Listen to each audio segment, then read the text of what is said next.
खुदावंद के खुशी बख्शने वाले नाम में मैं आप सबको आज के एक नए ख़वातीन बाइबल की के एपिसोड में खुशामदीद कहती हूँ और उम्मीद करती हूँ कि आप और आपके घराने खैरियत से होंगे, खुदावंद के कलाम को पढ़ रहे होंगे और उसमें मसरूर ज़िंदगी गुजार रहे होंगे।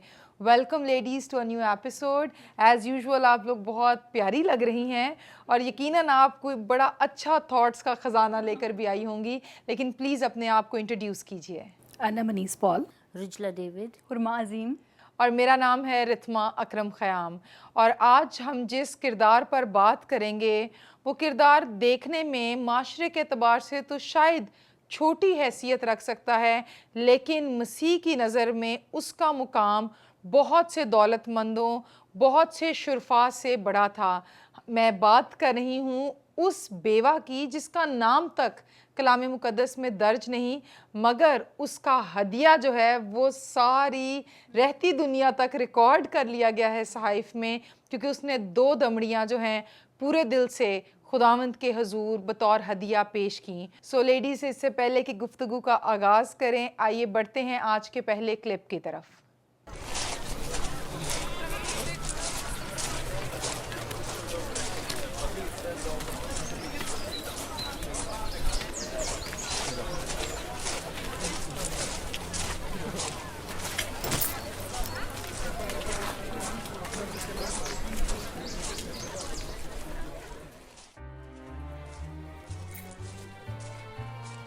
प्यारे खुदा, तू रास्त है। खुदा, तू मेरी तमाम जिंदगी मेरे साथ साथ चलता रहा है। तूने मुझे कभी अकेला नहीं छोड़ा। हर रोज मैंने तुझे अपनी जिंदगी में मुझे सहारा देने के लिए मौजूद पाया है। तूने मेरी जिंदगी के तमाम अंधेरे दिनों को बरकतों से बदल दिया। अजीज़ों, आपने भी इस क्लिप को देखा और मैं उम्मीद करती हूँ कि आपको ये अच्छा लगा होगा और मेरी फ्रेंड्स ने भी इस क्लिप को देखा है। तो इस खातून के बारे में एक लफ्ज़ आप कहेंगे? शुक्रगुजारी, खुशी से देना, पुरमसरत और पुरसकून ज़िंदगी की बेहतरीन मिसाल। वंडरफुल। और मुझे लगता है कि ये कनात पसंदी की और देने की खूबसूरत मिसाल भी है। उसके चेहरे पर एक ऐसा सुकून है जो दौलत से ख़रीदा नहीं जा सकता, और ना ही ऐसा इत्मीनान जो है वो इंसान को दुनिया की आसाइशों से आता है। ऐसा इत्मीनान सिर्फ खुदावंद से मिलता है। जब हम खुदावंद में अपनी ज़िंदगी को गुजारते हैं तो फिर सब कुछ हम उसके लिए करते हैं और वही आपको वो सुकून देता है। क्योंकि इस कहानी में वीडियो में जब हम देख रहे हैं क्लिप में कि लोग भर भर के अपनी थैलियाँ दे रहे हैं और इसके पास जो कुछ था इसने वो दे दिया, लेकिन वो उनकी नज़र में बहुत कम था। और वो जाके शुक्र करती है खुदा का कि खुदावन, मैं तेरा शुक्र करती हूँ कि तूने मुझे आज तक कभी अकेला नहीं छोड़ा और मुझे सेहत दी है कि मैं तेरे घर में आ सकती हूँ और जो कुछ है वो मैं तुझे दे सकती हूँ। बिल्कुल ऐसा ही है। और मैं ये भी चीज़ नोट कर रही थी कि वो खुदावंद की वफ़ादारी की तो मतलब इजहार कर रही है दुआ के ज़रिए, और साथ साथ मैं वो एक एटीट्यूड देख रही थी जिससे वो इर्द गिर्द बाकी लोग जो हैं अपने हदिये की थैलियाँ रख रहे थे। मैंने भी नोटिस किया, रख रहे थे कि सॉरी टू से दूसरा वर्ड फेंक रहे थे और ऐसे बेपरवाही से, बट वो ऐसी खामोशी से और बड़ी आजिज़ी से और थोड़ा कुछ छुपा के रखती है और साथ ही दुआ भी जारी है उसके मुंह से। उसमें दिखावा नहीं था। Exactly. सिर्फ वो खुदावंद उसके दिल का हाल जानता और था। शायद वो थोड़ी शर्मिंदगी भी महसूस करी हो होगी सकता है। या झिझक महसूस करी है कि इनके पास तो बड़ी बड़ी थैलियां हैं जिसमें सिक्के हैं, मेरे हाथ में शायद 2 दमड़ियां हैं, तो मैं इसको कहीं साइड पे रख देती हूँ। मगर फिर वही बात है कि जो हदिया दिल से दिया जाता है उसमें अमाउंट मैटर नहीं है, देने वाले का दिल जो है, खुदावंद का फोकस जो है उस पर होता है। तो उसने वो चाहे छुपा कर रखी है, लेकिन देखें यीशु मसीह की नज़र इस बेवा पर और उसकी 2 दमड़ियों पर पड़ी है और उसको कोई उससे छुपा नहीं सकता। और वो हदिया खुदावंद की नज़र में मकबूल ठहरा। बिल्कुल। और खुदावंद यीशु जो है दूर से खड़े इस चीज़ को ऑब्ज़र्व भी कर रहे हैं, नोट भी कर रहे हैं और फिर इसका इजहार भी करते हैं और कंपेयर करते हैं उसकी 2 दमड़ियों को बाकी हदिये के साथ। बिल्कुल। और ज़ाहिर बात है, देखिए उनके प्रपोर्शन से या उस रेशो के डिफरेंस से शायद वो इतना इफेक्ट नहीं था। अगर एक बंदे के पास लाख रुपए है, वो शायद 10 या 20 हज़ार दे दे तो वो कहता है कि अच्छा कोई बात नहीं, मुझे इतना फ़र्क नहीं पड़ता। लेकिन अगर एक शख्स के पास 2 ही रुपए हैं, तीसरा रुपया भी उसके पास नहीं है, वो 2 का 2 ही दे दे तो उसने तो अपना 100% दे दिया। लेकिन अगर किसी ने अपने लाख में से जो है वो 10,000 दिया है तो उसने तो सिर्फ 10% दिया है। सो इन प्रोपोर्शन जो है इस औरत का हदिया उन दौलतमंदों से कहीं ज़्यादा था। मैंने जब अपने संडे स्कूल में ये कहानी जब सिखाई और वो ये गीत भी साथ उनको हम लोग गाते थे, दो दमड़ी, और बच्चों ने उस दौरान हमें उन्हें बोला कि आप इसके लिए कोई अमली काम करके दिखाएं। फिर हमने सोचा कि इनको कुछ ऐसा काम दिया जाए जिससे वो अपनी पॉकेट मनी जो है वो खुदावंद के लिए जो भी हिस्सा है वो डालें। हमने बच्चों को गल्ले दिए और बच्चे अपने भर भर के ला रहे थे और इतनी खुशी के साथ कि उनको अच्छा लग रहा था कि ये हाँ हमने अपनी पॉकेट मनी से दिया है। तो वो उस उनके चेहरों पे जो खुशी थी वो हम देख के बहुत खुश हुए। फिर उन बच्चों को दिया गया जो ज़रूरतमंद थे, तो उनको फिर ये एक वो एहसास हुआ कि हम जब खुदावंद के लिए देते हैं तो खुदावंद हमें कितनी उसमें बरकत भी देता है और वो इत्मीनान हासिल करते हैं उसमें। बिल्कुल और मेरे ख्याल से देने में जो एसार और कुर्बानी है उसका आंसर आपके अंदर बहुत ज़्यादा जो है वो खुशी पैदा करता है। और ये औरत देखने में वो बिल्कुल शायद बीमार है, उसके पाँव भी जो है उसे दिखाई और हमारे यहाँ पर नौजवान है वो कई दफ़ा जो है वो चर्च जाना नहीं चाहते, लेकिन वो कह रही है कि खुदावंद मैं तेरा शुक्र करती हूँ ज़िंदगी के लिए कि मैं तेरे घर में आ सकी हूँ। जब हम छोटे थे तो हमारा बाइबल स्टडीज़ का जो पीरियड होता था हम उसको कहते थे तालीम का पीरियड। तो उसमें हम सीखते थे, हमारी मिस ने हमें एक कहानी यही वाली हमने सीखी। तो मैं अपने दिल में यही दुआ करती थी कि खुदावंद मुझे जब भी मैं चर्च में जाऊँ ना तो मेरे हाथ में चंदा हो ताकि मैं अपने हाथ अपनी पॉकेट मनी से दूँ। तो ये मैंने अपनी प्रैक्टिस बना ली थी। उसके बाद फिर मैंने जब अपना करियर स्टार्ट किया तो मैं जॉब करती थी, तो मेरे पास अपने पैसे थे तो मैं हमेशा चंदा डालती थी। तो एक दिन ऐसा हुआ कि एक सैटरडे को मेरे से पैसे किसी ने ले लिए और मैं परेशान थी कि मैंने कहा अच्छा चलो कल कोई ना कोई बच्चा ट्यूशन दे के दे जाएगा मुझे, तो मेरे पास पैसे आ जाएंगे। तो मैं इतनी परेशान थी कि अगर मैं चर्च में जाऊंगी चंदा नहीं होगा तो मैं क्या करूंगी। मुझे वो शर्मिंदगी का सा एहसास महसूस होना शुरू हो गया।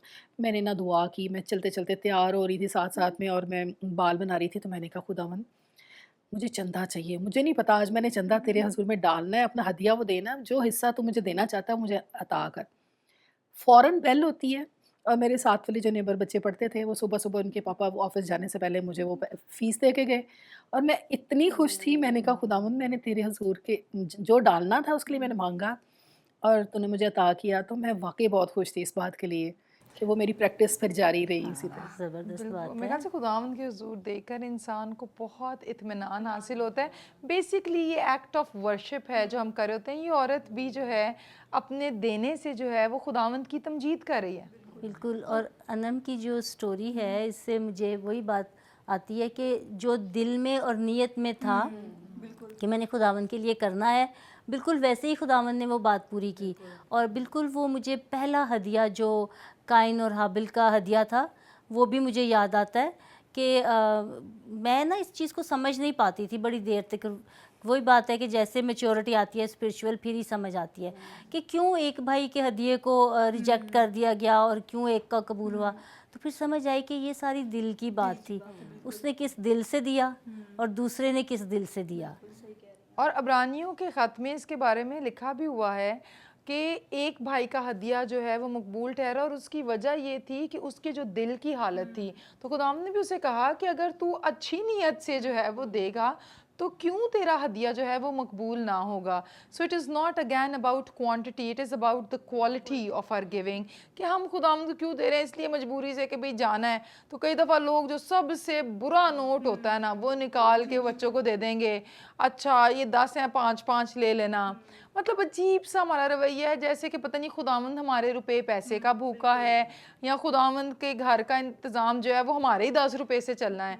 मलाकी की किताब में इस बारे में खुदावंद ने बड़ी क्लियर जो है वो बातचीत बनी इसराइल से की कि तुम लोग क्या समझते हो, क्या मेरे पास सोना चांदी नहीं है, मैं तुम्हारा मोहताज हूँ इन चीज़ों के लिए। ऐसी कोई बात नहीं है, बल्कि इस देने से हम इस बात का इजहार करते हैं कि खुदावंद तेरा शुक्रिया कि तूने मुझे इस लायक ठहराया कि तूने मुझे ये दिया, मैं तेरे हुए में दिए हुए में से ही तुझे लौटाता हूँ। इस बात की रिकग्निशन के लिए कि ये जो मेरे पास भी है ये भी तेरा है, तो अगर तू चाहे तो ये सब भी जो है वो मुझसे ले सकता है। बिल्कुल, लेकिन हम भूल जाते हैं ना कि ये खुदावंद की दी हुई बरकत है, उसी की नेमत है और उसी का हिस्सा हम उसी को वापस लौटा रहे हैं। हम समझते शायद ये हमारी मलकियत है, इसलिए हम इस तरह की जो है हरकत करते हैं और आवाज़ारी से जो है खुदावंद के हुज़ूर में हदिया डालते हैं। बिल्कुल, और मुझे याद आ गया हमारे चर्च में जो है मैंने अक्सर देखा है कि नौजवान इतनी लेट लेट आ रहे होंगे, लेकिन कई जो हैं वो आंटीज़ हैं और उनमें से कुछ एक्चुअली जो है वो बेवा हैं।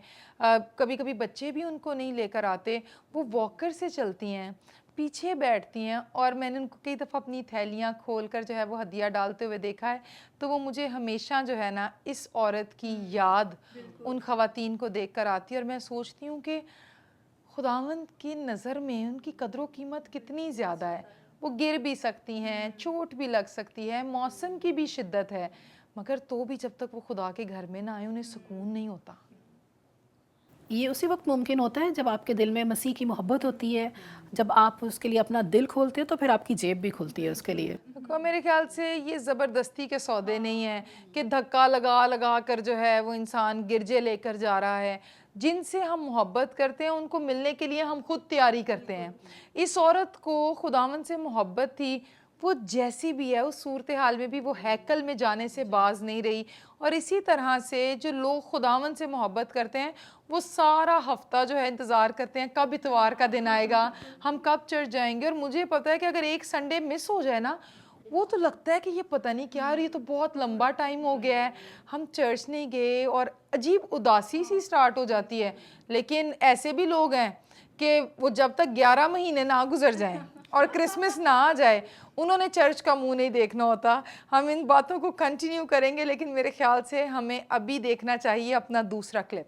ए खुदा, आज मैं तेरे पास आई हूँ उन तमाम लोगों के साथ तेरे आगे घुटने टेकने, उस सब के लिए नहीं जो तू मेरे लिए करता रहा है या उन लोगों के लिए करता रहा है, बल्कि इसलिए कि तू तमजीद और शुक्रगुजारी के लायक है।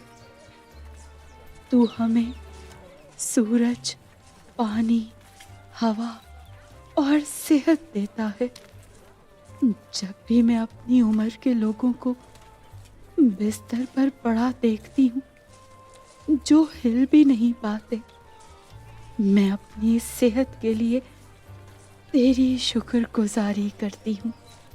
हर रोज़ जब मैं अपने बिस्तर से उठ, कितनी मुस्बत गुफ्तगू है उसकी। वो कह रही है कि खुदावंद मैं ये आई हूँ या मेरा हदिया देना इस बात के लिए नहीं है कि जो तू मुझे देता है, ये इसलिए है कि जैसा तू है और जो कुछ तू हम सब के लिए करता है।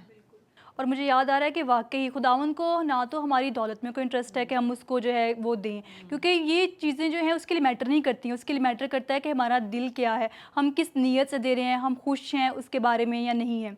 और बेसिकली वो यही बयान कर रही है कि जो तू मेरे लिए करता रहा वो नहीं, बल्कि जो तू है कि वो वाकई इस लायक खुदावंद है कि वो हमें सब कुछ जो है नेमतें देता है। बिल्कुल, और ज़बूर नवीस भी इसके बारे में कहता है कि खुदावंद अगर तू जो है वो बछड़ों की कुर्बानी पसंद करता तो मैं देता, लेकिन शिकस्ता दिल जो है वो तेरी पसंदीदा कुर्बानी है।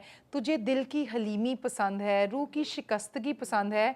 और वो बात जो है ज़बूर नवीस की वो इस औरत के किरदार में इतनी वाज़े है, वो इतनी शिकस्ता है कि खुदावंद तेरा शुक्रिया कि मैं उठ पाती हूँ और तेरे घर में आ पाती हूँ। तो अभी आप ड्यूरिंग द क्लिप बात कर रही थी कि कोरोना डेज़ की, मेरे ख्याल से मैं बात ये कर रही थी कि एक हमारे चर्च की खातून हैं, वहाँ अभी काफ़ी उम्र में बड़ी हो गई हैं, तो वो अभी तक चर्च में आती हैं अपनी, अभी तो सेहत के लिहाज से डाउन हो गई हैं, तो अपनी वो साथ में वो लेकर आती हैं, वॉकर लेकर आती हैं। तो वो आहिस्ता-आहिस्ता चल के पूरे मतलब टाइम तक वहाँ पहुँचती हैं, तो हमें होता है कि नहीं इनको पीछे दे देनी चाहिए शायरबानी वहीं पे, ताकि मुश्किल ना हो। तो मैंने एक दिन बोला, आंटी आप इधर रुकें, मैं आपको ला देती हूँ। कहती नहीं, नहीं मैं खुद जाऊँगी वहाँ पे। ये उनकी खुशी और उनकी चाहत है कि वो खुदावंद के घर में जो जैसी भी सेहत है, वो आती हैं और वो आगे चल के जाती हैं। फिर आप बात कर रही थी वहाँ पे कि लोग इंतज़ार करते हैं कई महीनों का कि बस उसके बाद क्रिसमस तक जाएँ। तो मैं सोच रही थी जब कोरोना के डेज़ थे और उन डेज़ में हम चर्च में बाकायदा तौर पे जाके फ़िज़िकल वहाँ पे इबादत नहीं करते थे।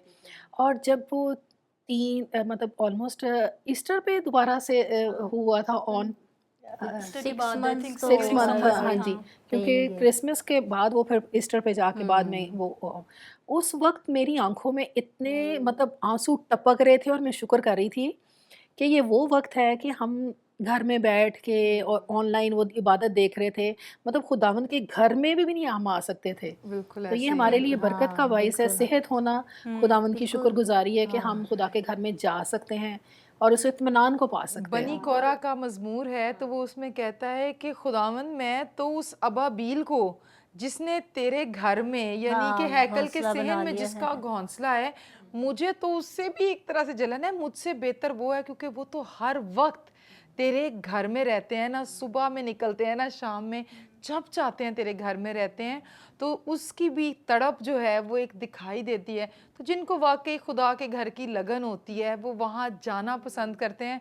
वो लोग नहीं रुक सकते जब तक कि बहुत ही बेचारे मजबूर ना हो जाएं। बिल्कुल। और हम इस क्लिप में ये भी देख रहे हैं कि वो एक-एक नेमत को जो है बयाँ कर रही है। हाँ, ये बड़ी और ये वो खूबसूरत हाँ, ये बात है। बहुत खूबसूरत बात है। और देखें कि हम अक्सर जो है अगर अपनी डेली लाइफ पे हम देखें, नज़र करें, तो हम शायद उतना शुक्र नहीं करते पानी के लिए, सूरज के लिए, उठने-बैठने के लिए। लेकिन वो वहाँ पर शुक्रगुज़ारी कर रही है कि खुदावंद तेरा शुक्र हो कि तूने मुझे सूरज की रोशनी दी है, हवा है, पानी है। तो ये वो नेमतें हैं जो हमें मुफ्त में मिल रही हैं और शायद हम उसका उतना शुक्र बिल्कुल। नहीं और करते। अब तो इन मुफ्त की नेमतों से हम बिजली भी बना रहे हैं, तब भी शुक्र नहीं करते कि खुदावंद सूरज चमकता है तो सोलर से बिजली आती है। और मेरे ख्याल से जैसे जैसे इंसान उम्र के हिस्सों में बढ़ता है तो उसको अंदाज़ा होता है कि ये चीज़ें जो कभी कभी हमारी रूटीन होती है कि जी आज सूरज निकला नहीं निकला हम नोटिस भी नहीं करते।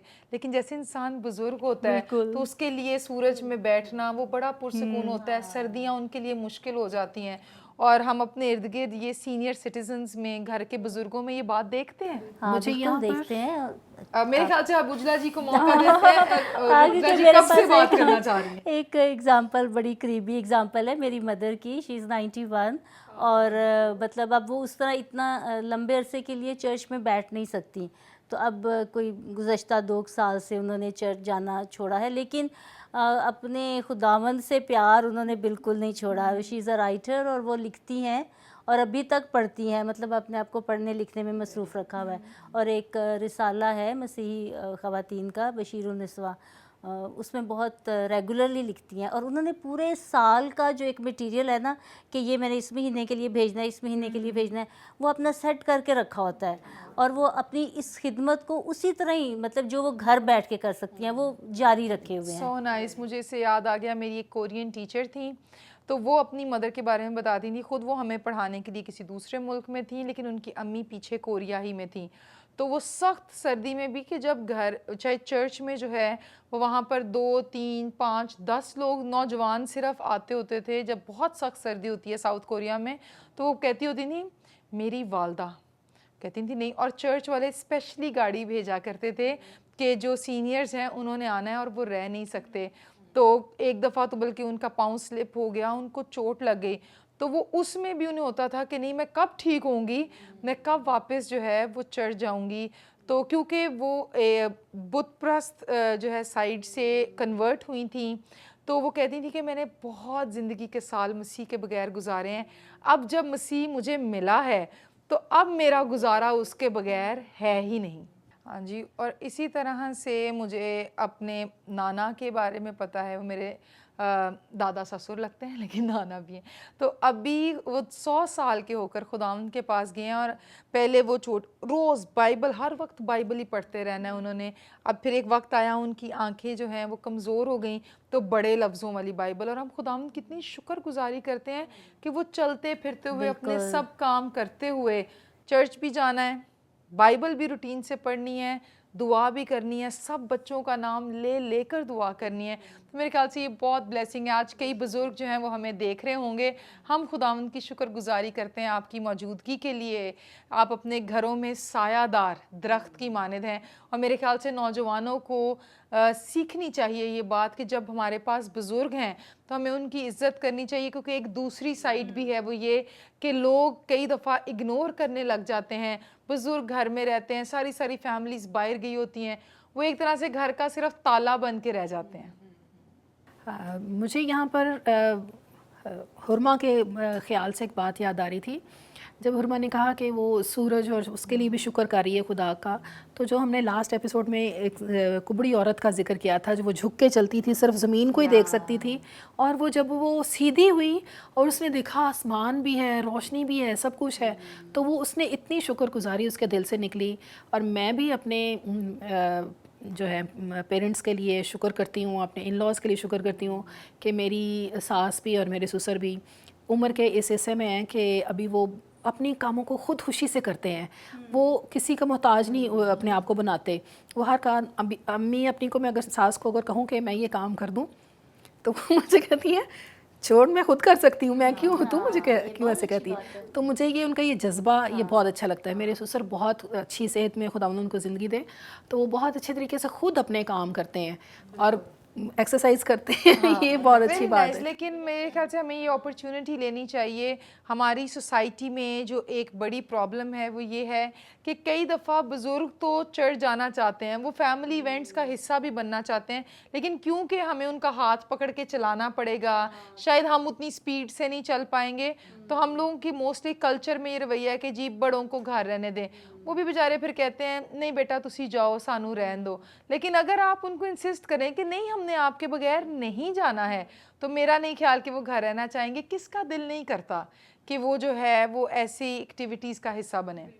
और वक्त से पहले हम उनको जो है बूढ़ा कर देते हैं, यानी कि अगर हमको अपने जो है त्यौहार हैं या अपनी खुशी का हिस्सा नहीं बना रहे हैं, उनको सिर्फ कि अच्छा ये अब बुज़ुर्ग हो गए हैं, अब इनको कहीं पर लेके नहीं जा सकते, तो उनकी उम्र शायद और कम हो जाती है कि वो घर पे बैठ के सिर्फ सोचते रहेंगे, किसी एक्टिविटी का पार्ट नहीं बनेंगे। जैसे कि अनम ने भी कहा कि वो खुद अपने काम करते हैं, एक्टिविटीज़ का पार्ट बनते हैं। तो ये बहुत ज़रूरी होता है कि इस एज में भी आके वो अपनी खुद जो जितने भी काम हैं वो खुद करें। और हमें बड़ा अच्छा लगता है जब वो सैटरडे को हम उनको फ़ोन करते हैं कि अबू जी सुबह चर्च जाना है, तो हमारे चर्च का मुझे बहुत एक्साइटमेंट, खुशी महसूस हो रही है, फ़ख्र महसूस हो रहा है इस बात पे, खुदा उनका शुक्र है कि मैं उनको बताती हूँ कि हमने 9:30 बजे हमारा चर्च लगना है, तो वो 9:10 पे हमारे गेट पे होते हैं, हॉर्न बजा रहे होते हैं। बुजुर्ग बहुत पर्टिकुलर टाइम के बारे में एक्टिव हैं। मुझे बड़ी खुशी महसूस हो रही है ये बात बताते हुए। जब मेरे वालिद साहब की डेथ हुई तो उसके बाद मेरी वालदा बहुत इमोशनल भी डाउन, फिज़िकल भी डाउन हो गई। एक दफ़ा गिर भी गई तो उनको चोट लगी, तो भाई ने फिर उनको वो स्टिक ले दी कि कहीं सहारे के बगैर गिर ना जाएँ। तो मैंने सोचा कि नहीं ऐसे तो अम्मी बहुत डाउन हो जाएंगी। मैंने कुछ अर्सा के लिए अपने घर पे लेके आई कि उनकी मैं थोड़ी केयर करूं, उनको मैंने और बच्चों ने, हाँ जी, तो मैंने उनको कहा, मैंने कहा अम्मी जी स्टिक छो तुसी नहीं इधर, कहते नहीं मैं डिग जावांगी। मैं कहा किस तरह डिगोगे तुसी, मैं ਤੁਹਾਡੇ ਨਾਲ ਆ चलो। तो मैंने फिर आहिस्ता आहिस्ता स्टिक, और मेरे पास वो ऑलमोस्ट 6-7 मंथ रही हैं, तो उन पूरे मंथ में उनकी स्टिक अभी तक मेरे घर पड़ी हुई है। वो चली गई हैं भाई के पास, तो वो स्टिक नहीं यूज़ करती। तो सारे हंसते, मेरे ससुर भी बहुत खुश हो रहे थे, कहते हैं तू तो स्टिक ही छुड़ा देती है। और मेरे ख्याल से अगर बच्चे केयर करें और जवान केयर करें तो बुज़ुर्गों की उम्र जैसे आप कह रही थी वो बढ़ जाती है। मैंने कई दफ़ा लोगों को इस तरह भी ज़्यादती करते देखा है कि आप इमेजिन करें इतनी ज़्यादा हीट है, तो क्या आप अपने बच्चों को, अगर आपके घर में एसी है, आप अपने बच्चों को बगैर एसी के सुलाएंगे? आप नहीं सुलाएंगे। लेकिन कई दफ़ा जो बुज़ुर्ग माँ बाप हैं वो ड्राइंग रूम में सो रहे होते हैं या उनके कमरे में जो, और ये कह देना नहीं जी इनकी तो हड्डियों में दर्द होती है, भाई हड्डियों में दर्द होती है, वो थोड़ी देर चलाएंगे उसके बाद शायद बंद कर देंगे। लेकिन कौन है जो कंफर्टेबल स्लीप नहीं चाहता? व्यूअर्स, हम आपको इनकरेज करेंगे, अगर आपके घर में बुज़ुर्ग हैं, वालिदैन हैं जो अब उम्र में ज़्यादा होते जा रहे हैं, ज़रूर उनकी केयर करें, because there will come a time जब वो आपके पास नहीं होंगे और फिर इंसान उनको बहुत मिस करता है। और इस खातून की कहानी को हम मज़ीद जानेंगे, मगर उससे पहले लेंगे एक छोटा सा ब्रेक।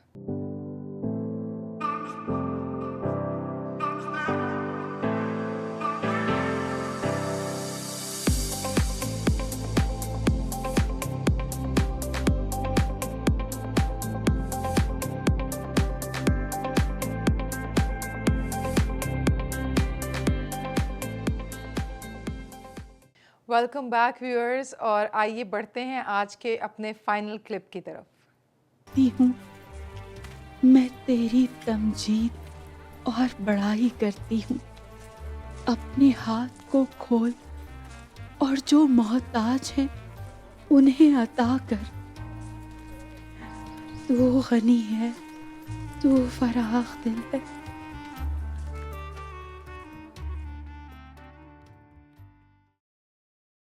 इस औरत का किरदार तो हर क्लिप के साथ जो है वो और ज़्यादा खूबसूरती से सामने आ रहा है और इतनी इतनी पॉजिटिव वाइब है इसके किरदार की। बिल्कुल, मैं देखती हूँ कि कैसे बेवगी के बावजूद उसका किस कदर हसास दिल है, वो दूसरों के लिए भी शफायत कर रही है कि खुदावंद अपना हाथ खोल और किसी को मोहताज ना कर।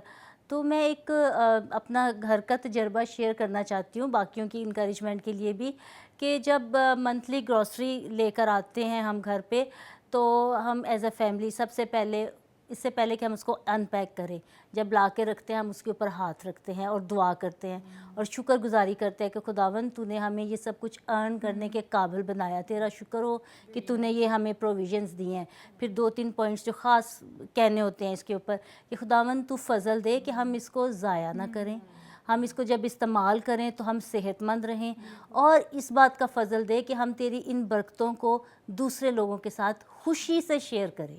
तो मैं चाहूँगी कि ये इस बात को अपनी रूटीन में रखें और उसके बाद अपने सामान को अनपैक करें और यूज़ करें। देखिए कितनी बरकत रहेगी। मेरे ख्याल से जो हमारे व्यूअर्स हैं ये उनके लिए भी बड़ी अच्छी सीखने की बात है जो रुजला जी आपने की है।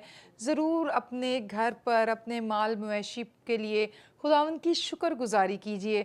और इसी से मुझे एक वाक़या याद आया। मुझे याद है कि एक दफ़ा एक गांव में मैं थी, मेरे साथ कुछ स्टूडेंट्स की टीम थी और हम एक बशारती मीटिंग के लिए गए और इतने वो सादा और ख़ूबसूरत लोग थे। वापसी पर हदिये की सूरत में उन्होंने एक बोरी भर के हमें जो है वो गोभी दी। वो उनके खेत का जो है वो फल था।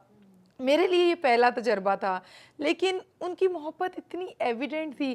फिर मैंने वो सारी अपने स्टूडेंट्स में भी बांटी और मैंने फिर उनके खेत के लिए खुदावंद का शुक्र किया। तो लोगों के जो एक सादा रवैये हैं, तो ज़रूरी नहीं कि हम रुपया पैसा ही दें। मेरे ख्याल से अगर हमारे पास कोई खेत है, उसका जो पहला फल है, क्योंकि पुराने अहदनामे में हम ये बातें देखते हैं, यहूदी लोग जो हैं वो अपने पहले फलों से खुदावंद की तमजीद किया करते थे। इसी तरह औलाद है, वो अपनी औलाद को डेडिकेट किया करते थे। तो मेरे ख्याल से छोटी छोटी चीज़ों में जो है वो ज़रूर, और अगर हमारे अंदर गिविंग का कॉन्सेप्ट आ जाए ना, हमें समझ मिल जाए कि देने से कितनी बरकत है, तो शायद आप हर चीज़ जो ख़रीदेंगे ना, आप उसके साथ सोचेंगे पहले मैं इसमें से दे कैसे सकता हूँ। मुझे इस बात से एक कहानी, बाइबल की कहानी याद आती है, जो सारपत की बेवा है जिसके पास एलिया नबी जाता है और उसके पास इतनी खुराक नहीं होती कि वो उसको भी दे सके, लेकिन वो उसको कहता है कि जो कुछ भी है तो ले आ। तो वो इतनी परेशान होती है कि अगर मैं इसको ही दे दूंगी तो हम क्या खाएंगे, लेकिन उसके दिल में एक इत्मीनान होता है और ईमान होता है, वो उसको दे देती है और उसके बाद जो खुदा उसको बरकत देता है वो उसका ना ख़त्म होने वाली बरकत देता है। तेल पे भी, आटे पर भी बरकत दे देता है खुदा। देने वाला हाथ जो है ना वो कभी गरीब होता मैंने भी नहीं देखा, और ना हमारे बड़े कहते हैं और ना ही बाइबल में ऐसा कभी है कि देने वाला हाथ जो है वो गरीब हुआ। बल्कि मैंने देखा है कि जो लोग संभाल संभाल के सालों साल के कपड़े, और ये कई दफ़ा हमारी बहनों का मसला ज़्यादा है, हम लोग जो है वो नए कपड़े भी बनवाती जाएंगी, लेकिन पुराने कपड़े निकालने का, इवन सूट खराब हो जाएगा, दुपट्टा देने का हौसला जो है वो ये खवातीन में पाया नहीं जाता। अच्छा पॉइंट आपने रेज तो किया और मेरे ख्याल से ये एनकरेज गलत करें है। लोगों को। बिल्कुल, मेरे ख्याल से ये गलत है, ये ना शुक्री है और ये लालच ही में आता है। हमें चाहिए कि हम अपने चीज़ों में से लोगों को दे सकें। और एक सिंपल रूल, सॉरी मुझे कर लेने दें, ये बड़ी लिंक्ड बात है। एक सिंपल रूल रखें। आप देखें 1 साल से आपके पास चीज़ पड़ी और इस्तेमाल नहीं हुई, मैं तो कहती हूँ 6 महीने रखें, लेकिन चले रियायत कर देते हैं। 1 महीना अगर पड़ी इस्तेमाल नहीं हुई, जस्ट गिव इट अवे। आपने 1 महीना कहा, मेरे ख्याल से आप 1 साल साल, कहना साल, चाहेंगी, साल, बहनों के sorry। दिलों को कुछ हो जाए। सॉरी 1 साल अगर पड़ी है और यूज़ नहीं हुई तो जस्ट गिव इट अवे। देखो, और मैंने देखा है कि बच्चे छोटे हैं, ठीक है, जो ग्रोइंग फैमिलीज है, कई दफ़ा वो पहले बच्चे की चीज़ें रख लेते हैं कि दूसरे बच्चे को समझ आती है, लेकिन जब आपकी फैमिली प्लानिंग भी कंप्लीट हो गई है, फिर वो कहेंगे ये मेरे भाई के बच्चे इस्तेमाल करेंगे। जब खुदावंद उनको औलाद देगा तो उनको चीज़ें भी दे देगा ज़रूरत की। शायद आप किसी ऐसे को देख सकते हैं जिसके पास इतना नहीं कि वो अपने बच्चे की ज़रूरतें पूरी कर सके। तो मेरे ख़्याल से जब तक इस्तेमाल में रहती है वो बरकत का वसीला रहती है, अदरवाइज़ वो फिर पेटियों में भर भर के और कबर्ड्स में भर भर के रखी होती है और आखिर को शायद ख़राब हो जाएगी, आप फेंक देंगे लेकिन किसी को काम के लिए जो है हम नहीं देंगे। ये अच्छा रवैया नहीं है। हमें खुदावंद पर भरोसा करना चाहिए और देने वाला दिल रखना चाहिए। और ये बिल्कुल हमें उसकी जो है बेवा के करैक्टर में जो हम देख रहे हैं, क्लिप देखा है, उसमें नज़र आता है कि अपनी नादारी की हालत में जो है वो दूसरों के लिए बरकत चाह रही है। और पालूस रसूल की वो आयत याद आ जाती है मुझे कि खुदावंद में हर वक्त खुश रहो, फिर कहता हूँ कि खुश रहो। गो कि वो ख़त भी लिखा गया, कैद खाने में लिखा गया, उसके पास कुछ नहीं है, यहाँ पर उसके पास मालो दौलत की बरकत नहीं है, लेकिन फिर भी वो जो है इत्मीनान है, उसकी ज़िंदगी में सुकून है और दूसरों के लिए दिल से दुआ भी निकल रही है वहाँ तो पर। उसके पास दुआ की बरकत है। आप किसी को कुछ नहीं दे सकते, आप किसी को दुआ दे सकते हैं, आप किसी के लिए दुआ जो है वो कर सकते हैं। और मैं वैसे मेरे ख्याल से हम कई दफ़ा भाइयों के बारे में बात करते हैं, मैं आदमियों को अप्रिशिएट करना चाहती हूँ। मैंने इर्द गिर्द देखा है कि आदमियों का दिल देने के हवाले से औरतों से ज़्यादा खुला होता है। वो कहेंगे ए दे दो, क्यों रखा है, मैं अपने अब्बू की बात भी करूं। ऐसा नहीं कि मेरी अम्मी बहुत चीज़ें जमा करती हैं, लेकिन मेरी अम्मी को भी यह है कि ये मेरी जहेज़ की चीज़ है तो ये पड़ी रहे ऐसे। तो मेरे अब्बू कहेंगे इस घर च इन्ना समान है, इन्नियां चीज़ां ने, तो कहेंगे ए दे दो, ए भी दो। अम्मी कहेंगे आपको तो बस चले आप तो सारा घर दे दें।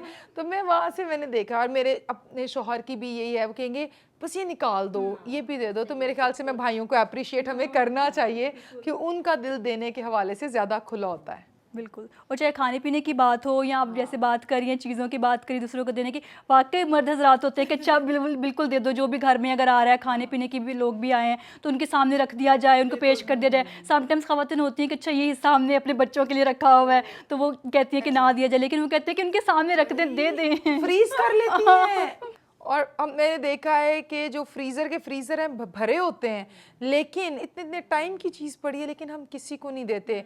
और मेरे ख्याल से ये पेनफुल भी है। इससे हमारे दिल के रवैये और खुदावंद के बारे में जो हमारी समझ और उस पर भरोसा है ना, उसका इजहार होता है। एक चीज़ जो मैं प्रैक्टिकली सीख भी रही हूँ और मैं प्रैक्टिस भी कर रही हूँ, एक दिन आपने कोई चीज़ बनाई है, अगले दिन तक अगर वो आपकी फ्रिज में है तो उसको उससे अगला दिन नहीं होना चाहिए।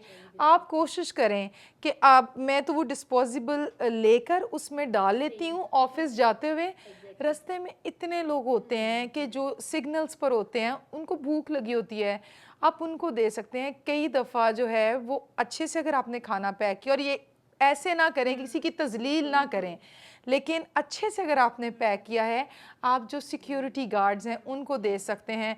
बहुत से लोग हैं तो उनका एक वक्त का जो खाना है उसके जो पैसे हैं वो बच सकते हैं और अब वो घर के खाने को अप्रिशिएट भी करते हैं। तो मेरे ख्याल से ज़रूर हमें जो है ये बातें सीखनी चाहिए। और ये इस बेवा के किरदार से ये सारी बातें मेरे ख्याल से हम सब के लिए रीन्यू हुई हैं और हमारे व्यूअर्स ने इससे बहुत कुछ सीखा होगा। नादारी की हालत में, थोड़े की हालत में भी शुक्रगुजारी में रहना, शिफात करना, इत्मीनान में रहना, अपने से ऊपर वालों को नहीं, अपने से नीचे वालों को देखें जो शायद आपसे कम है उनके पास, उनके लिए दुआ करते रहना। ये बातें हमें हलीम रखती हैं, ये बातें हमें शुक्रगुजारी की तरफ लेकर जाती हैं। मेरे अजीज़ों, अगर आज आपके रुपए पैसे में कमी है, आप समझते हैं कि आपके पास उतने रिसोर्सेज नहीं हैं, तो ज़रूर दुआ करें और इस बेवा की तरफ देखें। कभी खुदावंद पर भरोसा करना बंद ना कीजिए। थोड़ा है, ज़्यादा है, उसमें से शुक्रगुजारी के तौर पर अपने मालिक को जो आसमान पर है दीजिए। ये इस बात का इजहार है कि ये उसी ने आपको दिया है और आप उसके शुक्रगुजार हैं और आप आने वाले वक्त के लिए भी उस पर भरोसा कर सकते हैं। मैं आपके लिए दुआ करना चाहूँगी। खुदावंद, हम तेरी शुक्रगुजारी करते हैं ज़िंदगी और ज़िंदगी की तमाम नेमतों के लिए। खुदावंद, तू अपने आसमान को खोलता है और हर जानदार की ख्वाहिश को पूरा करता है। खुदावंद, हम अपनी रोज़ की रोटी तुझसे मांगते हैं और हर रोज़ इस बात पर भरोसा करते हैं कि खुदावंद तू तो चिड़ियों की फ़िक्र करता है और तूने कहा तुम्हारी कदर कीमत तो इससे कहीं ज़्यादा है। खुदावंद, इस बेवा के लिए जिसके हदिये पर तेरी नज़र पड़ी, खुदावंद हमने इससे सीखा है जो हदिये हम दें तेरे दिए हुए में से दें। मेरी दुआ है खुदावंद पाक खुदा कि तेरी नज़र उन हड्डियों पर पड़े और वो तेरी नज़र में मकबूल ठहरें, जैसे ये 2 दमड़ियाँ तेरी नज़र में मकबूल ठहरीं। खुदावंद उन अज़ीज़ों के लिए दुआ करती हूँ जो इस वक्त हमें देख रहे हैं, अगर उनके घर में कोई माली मुश्किल है तो वो यीशु के नाम से जाती रहे। खुदावंद उनके खत्ते हमेशा यूं ही भरे रहें, कभी किसी चीज़ की कमी आने ना पाए। वो हमेशा तेरी बादशाही के काम को अव्वलीन दर्जा दें, तेरे घर जाने को अव्वलीन दर्जा दें और तेरे घर की ज़रूरतों को याद रखें। खुदावंद तू देने वाले हाथों को पसंद करता है और उन्हें कभी किसी का मोहताज होने नहीं देता। खुदावंद मेहनती का हाथ हुक्मरान रहता है। हम सबको मेहनत करने का फ़ज़ल बख्श दे, हम अपने हिस्से की मेहनत करें और तुझ पर उसके अजर के लिए भरोसा करें। हम खुदावंद तुझसे सब के लिए बरकत की दुआ करते हैं। खुदावंद पाक 7 की सारी टीम के लिए भी तेरी शुक्रगुजारी करते हैं और इस मौके के लिए कि हम तेरे कलाम में से सीख सके। सबके साथ हो और बड़ी बरकत दे। ये दुआ बड़े ईमान और इनकसारी से यीशु मसीह नासरी के नाम में मांगती हूँ, आमीन। मेरे अजीज़ों, खुदावंद में शुक्रगुजारी के साथ, कनात परवरी के साथ ज़िंदगी गुजारिए और मेरी दुआ है कि हमेशा आपके घर में तेल की कुप्पी और आटे का मटका कभी खाली ना हो।